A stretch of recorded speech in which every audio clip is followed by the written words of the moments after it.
The Hungarian Prime Minister Viktor Orban has met Vladimir Putin in Moscow on a visit that's been criticised by other European leaders. Mr. Orban is the European Union's only head of national government to maintain warm ties with Russia since the full-scale invasion of Ukraine in 2022.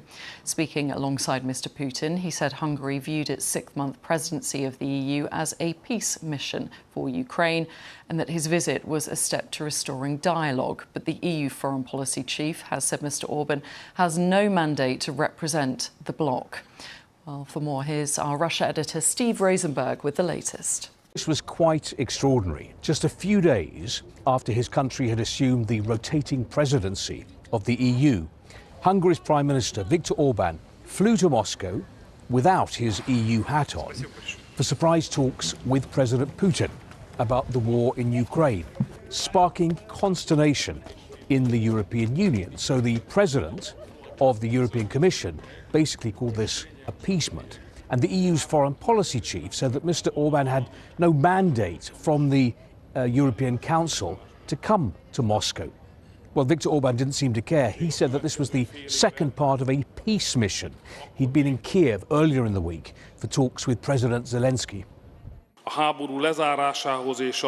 We need to take many steps to move towards ending the war. But the first important step we've taken today, restoring dialogue.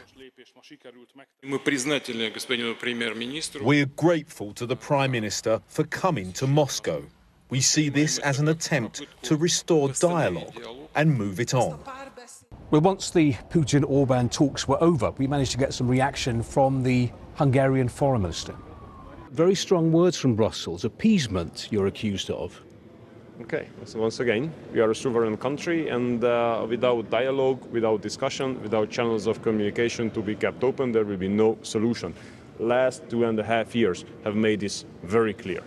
I think that Moscow often looks for opportunities to drive wedges between its opponents, to sow division in the West, disunity. And the Russians will be well aware of the optics here. The leader of a European country flying to Moscow, holding talks with President Putin at a time when much of the West has been trying to isolate Russia because of the war in Ukraine. Russia editor Steve Rosenberg there.